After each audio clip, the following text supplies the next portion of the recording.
सारी पार्टी पर झाड़ू फेर दिया है, उनका बंदा ही नहीं बचा कोई बीच में। कौन है?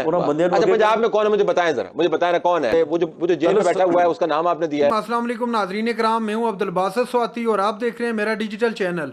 नाजरीन कराम, पहले आप ये वीडियो देखिए फिर इस पर डिटेल में बात करते हैं कि सपोर्ट की जरूरत क्यों है। आपका पॉलिटिकल ओपोनेंट कौन है पंजाब में? जब आप कहते हैं जी कि हमने इनसे हमारा मुकाबला है, तो किन से मुकाबला है आपका पंजाब में? देखें, पीएमएलएन का जो है वो जो वोट और जो सपोर्ट पंजाब में है, उसकी एक मुखालफ वोट और सपोर्ट भी है। वो पहले सारी पीपल्स पार्टी के साथ थी और वही जो है वो वोट और सपोर्ट जो है वो बाद में ट्रांसफ़र हुआ पीटीआई को। अब अगर वो दोबारा जो है वो उसमें पीपल्स पार्टी जो है वो अपना शेयर जो है वो वापस लेती है, या पीटीआई जो है वो किसी ढंग से या किसी तरीके से, आप देखें ना, हमने कहा उनको कि आप शाह महमूद कुरैशी को या किसी बंदे को जो है वो पार्टी का सरबराह बना गए, तो पार्टी जो है उसको आप जो है वो मैदान में जो है वो रखें। मामला ये है कि अगर वो किसी के ऊपर एतबार नहीं कर रहा तो ये उसकी अपनी नेचर है। उसने पहले भी सारा कुछ इसी तरह से किया है। पीटीआई जो है, पीटीआई को कोई नहीं रोक सकता इलेक्शन में हिस्सा लेने से, लेकिन जिन लोगों ने 9 मई का जुर्म किया उनको कोई हिस्सा लेने की इजाज़त भी नहीं दे सकता। वो लोग जो है वो सबसे पहले अपना जुर्म जो है वो उसको फेस करेंगे। राणा साहब, सारी पार्टी पर झाड़ू फेर दिया है, उनका बंदा ही नहीं बचा कोई बीच में। जो बचे हुए हैं वो भी भागते फिर रहे हैं। मतलब आप यूं तो ना करें ना, अब आप ये तो ना कहें कि वो उनकी अपनी तंजीमी जो प्रॉब्लम्स हैं उसकी वजह से हो रहा है। उनकी पार्टी फारिग हो गई है तंजीमी एतबार से, वोट की बात नहीं कर रहा। तलत साहब पार्टी के ऊपर अगर ये मुश्किल वक्त आया था उनके ऊपर, ये आया तो खैर उनके अपने करतूतों की वजह से था। कोई किसी ने उनको ये नहीं कहा था कि आप ये करें, तो उसके बाद उनको चाहिए था ना कि इन हालात को फेस करने के लिए अपने आप को तैयार करते, अपनी स्ट्रेटजी बनाते। उनकी कोई स्ट्रेटजी नहीं है। वो बंदा ही कोई नहीं रहना सर, स्ट्रेटजी किने बनानी नहीं है। बंदा ही कोई नहीं है, बंदा ही कोई छोड़ा बंदे नहीं तो जेड़े बंदे हैं ना बंदियां ते एतबार करन। कौन है? अच्छा पंजाब में कौन है मुझे बताएं जरा, मुझे बताएं ना कौन है पंजाब में?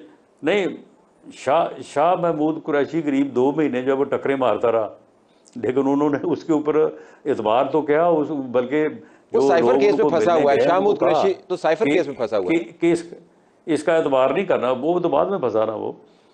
तो मामला ये है कि ये जो है ये उनको चाहिए था कि इन हालात को फेस करने के लिए, इनका मुकाबला करने के लिए अपनी पार्टी को जो है वो तैयार करते हैं। तो पीटीआई तो तंजीमी एतबार से तो आपको थ्रेट नहीं है, तो सदारत से अलहदा किया। देखें, पीटीआई जमात तो मौजूद है ना। नहीं, किधर मौजूद है उसको कितने है जमात? मैं आपसे पूछे जाता हूँ, आप बंदों का नाम नहीं बताते। वो जो जेल में बैठा हुआ है उसका नाम आपने दिया है नहीं। तलत साहब पीटीआई दा पंजाब वो जड़ा तलत साहब जड़ा हडियाला जेल च बैठा है ना, उन्हें पार्टी तो अपनी जेब च पाई है। वो जेब चो कड्ढे तो पता लगे ना भी पार्टी कितने है।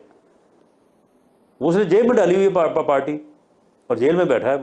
वो पार्टी को जेब से निकाले, को पार्टी को जो है वो हवा लगने दे, तो पार्टी सामने आ जाए।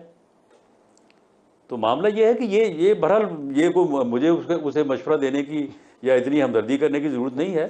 ये उनका अपना चैलेंज है, वो इस चैलेंज को जिस तरह से फेस करना चाहते हैं। तो पीटीआई तो आपको नजर नहीं आ रही, तो पीपल्स पार्टी है फिर आपको ओपोनेंट। हालांकि उनके वोट तो पंजाब में ना होने के बराबर थे पिछले इंतखाबात में। पीपल्स पार्टी का वोट सारा जो है वो पीटीआई को पड़ा है इसमें जो है वो 2018 के इलेक्शन में, ठीक, बल्कि 13 के इलेक्शन में भी काफ़ी हिस्सा जो है वो उधर से। वो आपका तगड़ा ओपोनेंट है, पीपल्स पार्टी आपका तगड़ा ओपोनेंट है, आपको लगता है? नहीं, तगड़ा ओपोनेंट तो नहीं है हमारा इस वक्त पंजाब में जो है वो। इंशाल्लाह ताला पीएमएलएन जो है वो क्लीन स्वीप करेगी इंशाल्लाह। तो इस्तेकाम पाकिस्तान पार्टी उसका क्या है?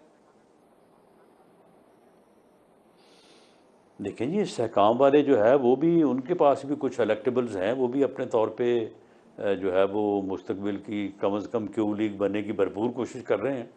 तो हो सकता है वो उसमें कामयाब हों, लेकिन वो अपनी कोशिश करें। ये मैंने देखा है उन्होंने बड़े अच्छे जलसे किए हैं, वो अपनी मेहनत तो कर रहे हैं पूरी। वो तो क्लीन स्वीप का आप कह रहे हैं, क्लीन स्वीप करेगी आपकी जमात? जी बिल्कुल। जो आखिर हमने ये कोई पहला इलेक्शन तो नहीं है, ठीक, तो इससे पहले भी इलेक्शन लड़े हैं। इलेक्शन से पहले जो एमक्यूएम के पास क्यों जा रहे हैं? अगर क्लीन स्वीप करना है राणा साहब, होते हैं, अगर एमक्यूएम के पास फिर क्यों जा रहे हैं? मतलब ये तो काफी मैं बात पंजाब की कर रहा हूँ ना। क्लीन स्वीप किया पंजाब से, कुछ आपको केपीके में भी करना है, बलूचिस्तान में भी करना है। केपीके से मिल जाएगा, बलूचिस्तान के जो बाप वाले सारे हैं वो उन्होंने आपके पास आ जाना है। आपको एमक्यूएम की क्या जरूरत है? उनके पास क्यों जा रहे हैं? नहीं, हमें बिल्कुल एमक्यूएम की ज़रूरत है।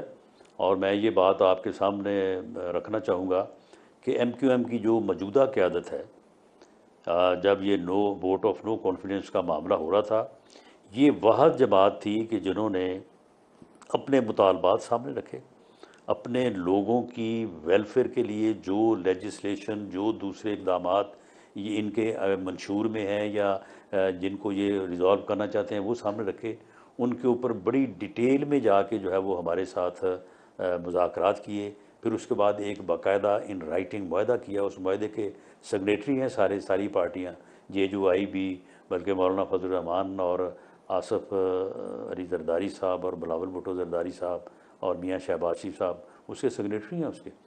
और वो एक बड़ा ही पॉलिटिकल और बड़ा ही एक नहीं, इस तरह तो सीओडी तो आपका पीपल्स पार्टी का भी हुआ ना, वो तो सेक्रेटरी तो आप भी हैं, आपके बड़ों ने सीओडी किया, लेकिन आप नहीं, सीओडी और चीज़ है। सीओडी में जमहूरी रवायात और जमहूरियत से मुतल्लिका मामला थे। ये इनका जो एग्रीमेंट है वो और है, वो उसमें कराची के मसाइल और कराची के मसाइल के ऊपर के हल के लिए जो है उनके नुक्ता नज़र के मुताबिक जो कमिटमेंट्स वो चाहते थे वो हैं, और आज भी उन्होंने यही बात। नाज़रीन कराम, आपने वीडियो देखी, तलत हुसैन के साथ राना सनाउल्लाह साहब तशरीफ़ फरमा थे और पंजाब के इलेक्शन के हवाले से गुफ्तगू कर रहे थे। चूँकि पाकिस्तान तहरीक इंसाफ को तो ठिकाने लगा दिए, कुछ तो इनके दौर के अंदर जो तहरीक इंसाफ के अंदर हुआ वो पूरी दुनिया ने देखा। बेशर्मी के साथ इतनी, मैं अब क्या कहूँ, मेरे पास अल्फाज नहीं है कि जिस तरह तहरीक इंसाफ के साथ किया गया गुज़िश्ता 16 माह के दौरान इस हुकूमत ने। अब बात कर लेते हैं तहरीक इंसाफ कहाँ पे स्टैंड करती है। राना सनाउल्लाह साहब के मुताबिक तहरीक इंसाफ का पंजाब के अंदर नामो निशान नहीं है और दावा कर रहे हैं कि वो पंजाब के अंदर क्लीन स्वीप करेंगे। ये वो पार्टी दावा कर रही है जो अकेले शख्स है। इमरान खान सिर्फ अकेला इस वक्त खड़ा है, पूरी तहरीक इंसाफ का सफाया कर दिया, जल्लू फेर दिया इन्होंने। यकीन मानिएगा उसके बावजूद डर रहे हैं इलेक्शन में जाने से।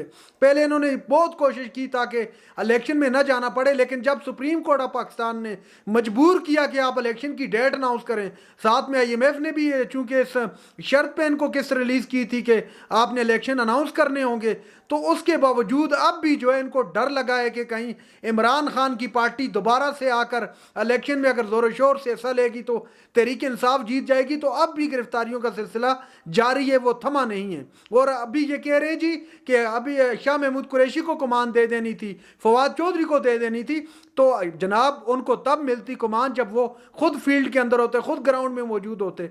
जब उन तमाम अशखास को आपने ग्राउंड में खड़ा होने के काबिल ही नहीं छोड़ा, उनकी गिरफ्तारियां कर दी, तो कहां से किसी के हाथ में कमान जा सकती है? सिर्फ एक शख्स के खौफ से कि वो दोबारा कहीं ना आ जाए।